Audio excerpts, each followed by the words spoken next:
प्रहलाद राम मेरा व्यापक सारे संसार में है, मुझ में भी है तुझ में भी है, इस ब्रह्म में है तलवार में है।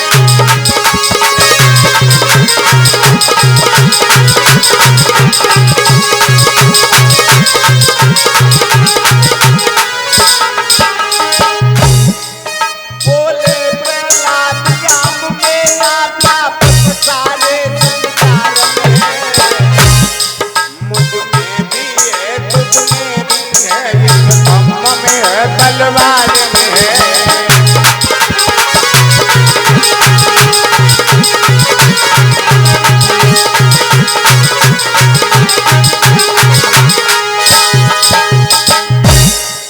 सब जगह है, अगर तुम्हारा भगवान खम्म में है तो भेंट जाओ।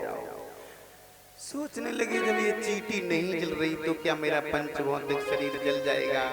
और जल जाएगा तो कोई बात नहीं है, राम का नाम लेकर जो मर जाएंगे वो अमर नाम दुनिया में कर जाएंगे। ये न पूछो कि मर कर किधर जाएंगे, जिधर भेज देगा वो धर जाएंगे। टूट जाए न माला हरि नाम की, कहीं अनमोल मोती बिखर जाएंगे। आज भगवान का स्मरण किया, खम्मा से प्रहलाद जी बैठने लगे, सत्तर की आवाज हुई, खम्मा फट गया। बोलिए नरसिंह भगवान की। पीछे से आवाज नहीं आई, बहुत गंदी बात है। बोलिए नरसिंह भगवान की। जब बाजार में तो कुछ आवाज आ रही, अरे बोलो भैया, शुरू करेगा, शुरू कर। बोलिए नरसिंह भगवान की। अब कचू कचू, लेकिन पीछे वाले भैया तो मुंह ना खुले। देखो परीक्षित जी, जहाँ समय हम डॉक्टर हैं, अब इस समय आप सब लोग हैं मरीज, हमारा काम है नब्ज पकड़ करके टैबलेट दवाई देना। समझ लिया, आपको टाइफाइड है, मलेरिया है, क्या है, टैबलेट दे दिया, आपके मुंह तक ले गए, आपने दांती बंद कर ली, खा नहीं रहे, चम्मच ले ली, चम्मच को लेकर के मुंह खोल दिया। अब जब आप अंदर पेट में नहीं ले जा रहे हो तब तक दवा काम करने वाली नहीं है। तो श्रोताओं, भगवान के नाम पर कंजूसी मत किया करो। अंत में क्या किया, नरसिंह भगवान प्रकट हुए हैं, हिरण्याकश्यप को पकड़ लिया। जब पकड़ा है तो कहा, बेटा अब तू अपना वरदानों की याद कर। प्रहलाद कहने लगा, भगवान मुझे थोड़ा छोड़ दीजिए। भगवान कहने लगे हैं, वो हिरण्याकश्यप कहने लगा, मुझे छोड़ दीजिए थोड़ी देर के लिए। बोले नहीं, जिसको हमने पकड़ा उसका काम ही करके छोड़ा, तुझे कैसे अधर छोड़ दे? अपने वरदानों की याद कर, तूने मेरे से वरदान मांगे थे। भगवान, मैंने ये कहा था प्रभु, मैं किसी नर से नहीं मरूं, न पस से मरूं, न घर में मरूं, न बाहर मरूं, न भीतर मरूं, न दिन में मरूं, न रात में मरूं, न किसी मुर्दा से मरूं, न जिंदा से मरूं, न किसी हत्यार से मरूं। भगवान ने कहा, जी बता, क्या मैं नर हूं? बोले ना। क्या मैं पशु हूं? ना, आधा नर का स्वरूप है और आधा पशु का स्वरूप है। नरसिंह, न दिन में मरूं, रात में मरूं। सूरज जब अस्त होते हैं भक्तों, उस समय कहते हैं, उस समय को संध्या, संध्या काल होती है, उसे न दिन कहा जाता है न रात्रि कहा जाती है। बेटा अब न दिन है न रात्रि है, और न घर में बने न बाहर। माताओं, कभी कभी मैंने देखा है कि आप लोग दरवाजे पर बैठ जाती हूँ, देहरी पर, कभी आज से नहीं बैठना। बोले क्यों? राक्षस हिरण्याकश्यप का वध हुआ था, न घर में है न भीतर है, कहां देहरी पर भगवान घुटनों पर लेटाए हुए हैं। बेटा तूने ये कहा था कि मैं किसी हथियार से नहीं मरूंगा, तो मेरे पास कोई हथियार नहीं है। तेरा हृदय विदीर्ण करूंगा। ना खून, ना माने नहीं और खून माने खून, जिसमें खून ही नहीं है, और काटते हैं तो लगती नहीं, तो क्या है? मुर्दा। 15 दिन बाद उतने ही बड़े हो गए तो क्या हो गया? जिंदा। मुर्दा जिंदा मिक्सचर। लास्ट में कह दिया महाराज मैं 12 महीना में और ना मरूं। भगवान ने कही जय तो समस्या बड़ी खड़ी हो गई। उसी दिन से लौंद का महीना मेरे प्रभु ने प्रारंभ कर दिया। भक्तों, जैसे ही लौंद का महीना प्रारंभ किया, राक्षस का हृदय विदीर्ण कर दिया। अंत में भक्तों उसका काम तमाम हो गया। भगवान उसकी आंतों को गले में डाल करके चलने लगे।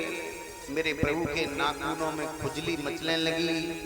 उमर के वृक्ष में जाकर के नाखून चुभो दिए, जलन शांत हो गई। वृक्ष ने कहा महाराज आपने अपनी जलन तो शांत कर ली, लेकिन मुझे कुछ नहीं दिया। भगवान कहने लगे हे वृक्षों, मेरा भक्त तेरे से नीचे से होकर के जब गुजरेगा, उस भक्त की भक्ति का हिस्सा 1/4 चौथाई हिस्सा मिलेगा। और अगर कहीं मेरे भक्त ने 5 बार कह दिया नरसिंह हरे नरसिंह हरे नरसिंह हरे, तो कुछ मिलने वाला नहीं है।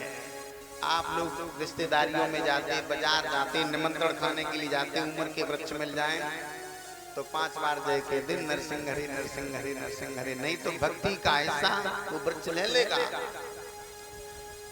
लक्ष्मी जी कांप रही हैं। अब भगवान के पास कौन जाए? तो बालक प्रहलाद को ही भेजा। बालक जैसे ही पहुंचा है भक्तों, आज भगवान ने गोदी में रख लियो है बा प्रहलाद को। अपनी जिब्या के द्वारा मेरे प्रभु चाटने लगे और कहा लाला मैं तेरी तपस्या पर प्रसन्न हूं, तू मेरे से वरदान मांग। और भगवान बोले, क्या बोले कि पहाड़ से गिरायो और गैरव पिलवायो तो, और खम्म से बिटायो और सरप से कटायो है। तेने मेरो नाम लियो या सो तो को दुख दियो, करके विचारो मेरो हियरा भर आयो है। तेरी भक्ति को आधार तिन दुख पायो अपार, ये करके विचार नरसिंह रूप धारो है। तेरी भक्ति पर मैं प्रसन्न हूँ। तुझे पार से गिराया तो मैं ही आया था, अग्नि में जलाया तो मैं ही आया था, जहर फिलफिलवाया तो मैं ही आया था। अब तू मेरे से वरदान। भक्तों, आज उसी समय कहने लगा है प्रहलाद, भगवान दे दोगे? भगवान ने कहा दूंगा दूंगा और दूंगा। तो मेरे पिताजी को सदगति दे दे। पुत्र को मारने में कोई कसूरी नहीं रखी परीक्षित जी। क्या कहा? सदगति दे दो। आजकल का बालक होता तो क्या मांगता? मुझे साफ प्रधानमंत्री बना दो, और प्रधानमंत्री ना बनाओ तो भैया मुख्यमंत्री तो बना दो। वो कछु न बनाओ, कछु न बनाओ, कछु न बनाओ तो प्रधानों के पद तो ही दे दो। सबसे खराब इलेक्शन है प्रधानी का। और भलमन से ही चाहा तो कबू प्रधानी लड़ियो ना। अब लड़ियो नहीं तो फिर वोट कैसे पड़े? जाओ तो सोचो। लेकिन ईमानदारी से कोई खड़ो करे तो हो जाए। श्रोता बंधुओं, आज जो है सदगति दे दी। अंत में भगवान अंतर ध्यान हो गए। एक भगवान का कीर्तन बोलेंगे बड़े प्रेम के साथ में। सब लोग बोलेंगे बड़े प्रेम के साथ में।